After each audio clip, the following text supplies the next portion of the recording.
முருகனின் அருளால் இனி வருகின்ற நாட்கள் அனைத்தும் இனிய நாளாகட்டும் நண்பர்களே. இன்னைக்கு நம்முடைய வீடியோல எதை பத்தி பார்க்க போறோம்னா, மகா கந்த சஷ்டி விரதம் பார்த்தீங்கன்னா 2025ஆம் ஆண்டு எப்போது துவங்குது, எந்த நாள்ல நீங்க விரதத்தை ஆரம்பிக்கணும், எப்படி விரதம் இருக்கணும்னு தெரிஞ்சுக்கலாம். மேலும் பார்த்தீங்கன்னா இந்த மகா கந்த சஷ்டி விரதம் துவங்குவதற்கு காரணமாக அமைந்த திருச்செந்தூர் திருக்கோவிலை பற்றி சில சுவாரஸ்யமான பதிவுகளையும் நம்ம தெரிஞ்சுக்கலாங்க. இந்த வீடியோ ரொம்பவே பயனுள்ளதாக இருக்கும். மேலும் நீங்க புதியவராக இருந்தீங்கன்னா மறக்காம உற்சாக நியூஸ் சேனலை சப்ஸ்கிரைப் பண்ணிட்டு கூடவே இருக்க பெல் பட்டனை கிளிக் பண்ணிக்கோங்க. நீங்க மறக்காம கமெண்ட் பாக்ஸ்ல ஓம் சரவண பவாய நமக என்னும் மந்திரத்தை மறக்காம நம்ம கமெண்ட் பாக்ஸ்ல பதிவிடுங்க. நீங்க தனிப்பட்ட முறையிலும் ஜாதகம் பார்ப்பதாக இருந்தீங்கன்னா ஜாதகத்துல ஒரு தெளிவான பதிவையும் பரிகாரத்தையும் பெற்றுக்கொள்ள நீங்க வீடியோல டிஸ்கிரிப்ஷன்ல கொடுத்துருக்க நம்பருக்கு மறக்காம கால் பண்ணி தெரிஞ்சுக்கோங்க. முருக பக்தர்கள் பார்த்தீங்கன்னா ரொம்பவே ஆவலோடு எதிர்பார்த்து கொண்டிருந்த ஒரு விரதம்னா அது ஐப்பசி மாதத்துல வரக்கூடிய மகா கந்த சஷ்டி விரதம் தாங்க. முருகப்பெருமானுடைய அருளை நீங்க பெறுவதற்கு தங்களுடைய வாழ்க்கையில இருக்கக்கூடிய மிக கடுமையான பிரச்சனை தீர வேணும்னு நினைச்சீங்கன்னா, உங்களுடைய வேண்டுதல்கள் நிறைவேற நினைச்சீங்கன்னா பிரதமை துவங்கி சஷ்டி வரியில மிக கடுமையாக விரதம் இருந்து முருக வழிபாடை மேற்கொண்டாலே போதுங்க. நீங்க கிழமைகள்ல பார்த்தீங்கன்னா செவ்வாயும் வியாழக்கிழமைகளும் நட்சத்திரங்கள்ல கார்த்திகை விசாகம் பூசம் நட்சத்திரம்னு திதிகள்ல சஷ்டி திதியும் பார்த்தீங்கன்னா அந்த முருகப்பெருமானுக்கு உகந்த நாளாக அமைஞ்சிருக்கு.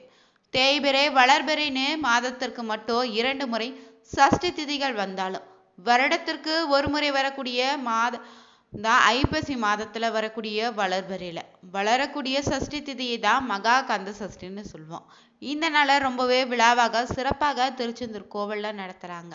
இந்த முருகப்பெருமான் பார்த்தீங்கன்னா சூரனை வதம் செய்து தேவர்களை காத்தது இந்த ஐப்பசி மாத சஷ்டி திதியில தானே புராணங்கள்ல சொல்லியிருக்காங்க. அதனால இதனை கொண்டாட விதமாக தான் நம்ம ஐப்பசி மாத அமாவாசைக்கு பிறகு வரக்கூடிய பிரதமை துவங்கி சஷ்டி வரையிலான 6 நாட்களுமே அனைத்து முருகன் திருத்தலங்களையும் பார்த்தீங்கன்னா கந்த சஷ்டி விழா சிறப்பாக நடத்துறாங்க. அதிலும் முருகப்பெருமான் சூரனோடு போரிட்டு வெற்றி கொண்ட திருச்செந்தூர் திருத்தலத்தில் தான் இந்த விழா பார்த்தீங்கன்னா ரொம்பவே சிறப்பாக கொண்டாடப்படுதுங்க. இங்கு நடைபெறக்கூடிய சூரசம்ஹார விழா தான் உலக பிரசித்தி பெற்றதாக இருக்குது. இந்த ஆண்டுக்கு பார்த்தீங்கன்னா மகா கந்த சஷ்டி விழா பார்த்தீங்கன்னா வருகின்ற அக்டோபர் 22ஆம் தேதி துவங்க இருக்குது. 27ஆம் தேதி வரை இந்த ஒரு கொண்டாட்டம் நிகழ இருக்குதுங்க. சஷ்டி திதியான அக்டோபர் 27ஆம் தேதி சூரசம்ஹாரமும் 28ஆம் தேதி பார்த்தீங்கன்னா முருகப்பெருமான் தெய்வானை திருமணம் வைபவம் நடத்தப்பெற இருக்குது.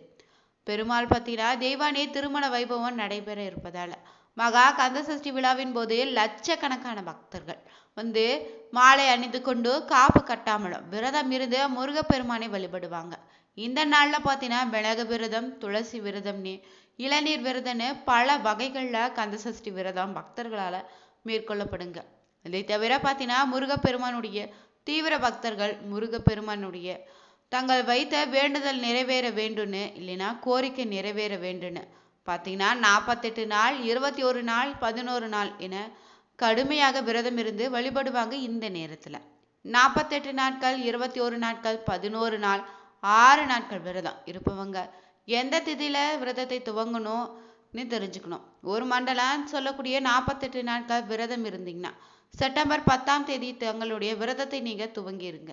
48 நாட்கள் விரதம் இருக்க முடியாதவங்க அடுத்த கட்டமாக வரக்கூடிய 21 நாட்கள் விரதம் இருக்கலாம்.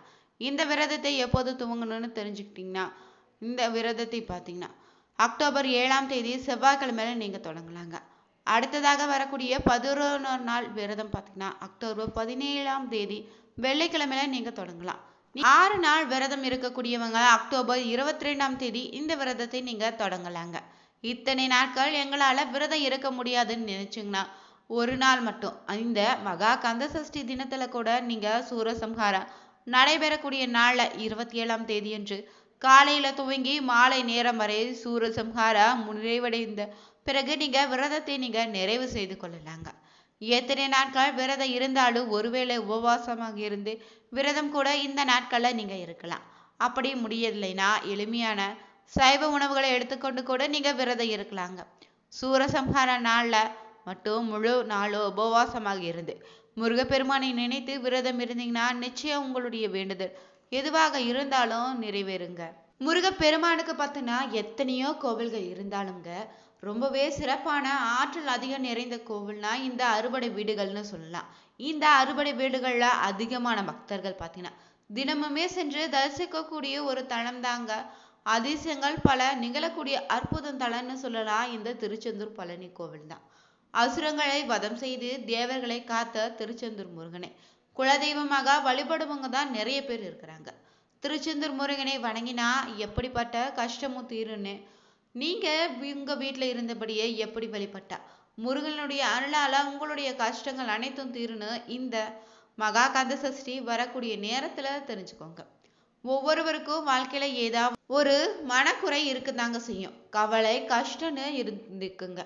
சில தன்னை சுற்றி இருக்கக்கூடிய பிரச்சனைகளை எப்படி வந்துச்சு, இதை எப்படி தீர்க்க போறேன்னு வழி தெரியாம கூட இருப்பீங்க. தனக்கு பிரச்சனை, குடும்பத்துல பிரச்சனை, குழந்தைகளுக்கு பிரச்சனை, நிம்மதி இல்லை, சரியான வேலை இல்லைன்னு நினைப்பவங்க, எவ்வளவு உழைத்தாலுமே முன்னேற்றமே இல்லை, எடுத்த காரியங்கள் ஏதாவது ஒரு தடை சிக்கல்னு வந்து கொண்டே இருப்பது, எதை தொட்டாலும் தோல்வியில முடிவதுன்னு புலம்பி தவிர்த்தீங்கன்னா திருச்செந்தூர் முருகனை எப்படி வழிபாட்டா உங்களுடைய கஷ்டங்கள் விலகிடுன்னு இப்போது நீங்க தெரிஞ்சுக்கலாங்க. இதற்கு நீங்க என்ன செய்யணும்னா, முதல்ல உங்க வீட்டு பூஜை அறையில இருக்கக்கூடிய திருச்செந்தூர் முருகப்பெருமானுடைய படம் வீட்டுல இருந்துச்சுன்னா அந்த படத்தை துடைத்துட்டு சுத்தமாக துடைக்கணும். சந்தன குங்குமம் வைத்து எடுத்துக்கோங்க.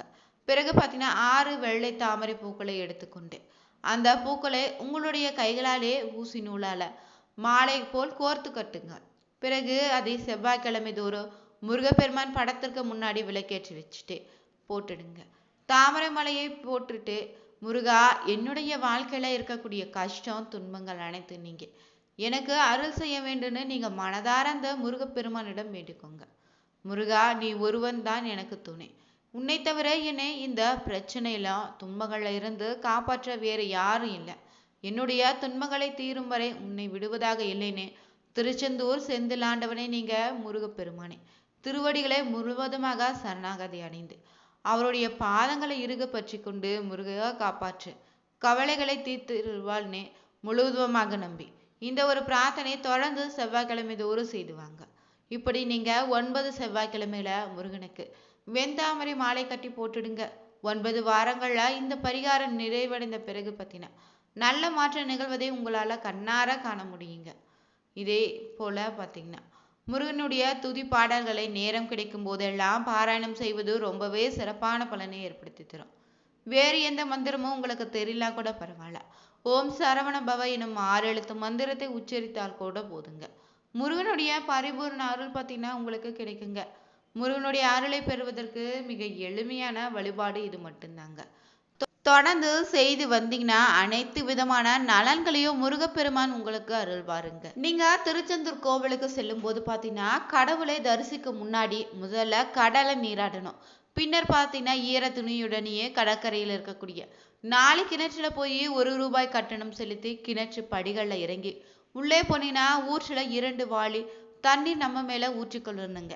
பிறகு அதில் குளித்துட்டு தான் பின்னர் உடை மாற்றுபவங்க மாற்றலாம். இல்லைன்னா அருகிலுள்ள குளியல் அறையில குளித்துட்டு உடை மாற்றிக்கொண்டு கோவிலுக்குள்ள செல்லணுங்க. பின் நீங்க பாத்தீங்கன்னா நேரடியாக கோவிலுக்குள்ள செல்லாம அருகில இருக்கக்கூடிய மூவர்னு சொல்லக்கூடிய மௌன சுவாமி, காசி சுவாமி, ஆறுமுக சுவாமிகளை சமாதிக்கு சென்று வணங்கி விட்டு தான் முருகரை காண செல்லணுமா. யார் என்று கேள்வி கட்டாயம் எழும். சிதிலமடைந்திருந்த திருச்செந்தூர் திருக்கோயிலை புனரமைத்தவங்க இவங்க தாங்க. இங்கு வாக்கு சொல்பவங்க, ஜோதிடம் பார்ப்பவங்க, பரிகாரம் செய்பவங்கன்னு ஏற்படக்கூடிய தோஷங்கள்னு மூவர் சமாதிக்கு கண்டிப்பாக நீங்க சென்று வழிபடுங்க. பின்னர் பார்த்தீங்கன்னா அங்கு சென்று விளக்கேற்றுவது நன்மையை அளித்ததுன்னு சொல்லுவாங்க. பக்கமே பொருள் பாதுகாப்பு அறை இருக்குது. அதை கடந்து கோவிலுக்குள்ள நுழைந்தீங்கன்னா காலனி பாதுகாப்பு அறை இருக்குதுங்க. அங்கு தேங்காய், பழம், பூக்கள், மாலைகளை வாங்கிக்கோங்க. திருச்செந்தூர் விலை அதிகம் என்பதால தூத்துக்குடிக்கு இந்த பகுதிகளுக்கு பூக்கள் வெளி வட்டாரத்தில் தாங்க வருது. முருகன் கோவிலுக்கு வந்து இலவச தரிசனம் இல்லைன்னா கட்டண தரிசனம் நீங்க செய்யலாம். அர்ச்சனை செய்பவங்க சீட்டு வெளியிலே கவுண்டர்ல வாங்கிக்கோங்க. கட்டண தரிசனத்தின் மூலம் முருகனுடைய கர்ப்ப கிரக எதிரே உட்கார்ந்து தரிசனம் செய்ய உங்களுக்கு அனுமதிப்பாங்க. கோயில உள்ளே செல்வதற்கு முன் டிக்கெட் கவுண்டர்ல நுழையும் முன்னாடியே பார்த்தீங்கன்னா உங்களை அர்ச்சகர்கள் 100 இல்லைன்னா 200 கொடுத்தீங்கன்னா நேரடியாக அழைத்து செல்வாங்க. பின்னர் பார்த்தீங்கன்னா முருகனை தரிசித்துட்டு பஞ்சலிங்க தரிசனம் செய்துட்டு வாங்க. இந்த வீடியோ ரொம்பவே பயனுள்ளதாக இருக்கும். நீங்களும் தவறாம இந்த மகா கந்த சஷ்டியில முருகனுக்கு விரதம் இருந்து வழிபட்டீங்கன்னா உங்களுடைய வேண்டுதல் எதுவாக இருந்தாலும் நிச்சயம் நிறைவேறிடுங்க. இந்த வீடியோ உங்களுக்கு பிடிச்சிருந்தா மறக்காம உற்சாக நியூஸ் சேனலை சப்ஸ்கிரைப் பண்ணிட்டே கூடவே இருக்க பெல் பட்டனை கிளிக் பண்ணிக்கோங்க. அனைவருக்கும் நன்றி நண்பர்களே.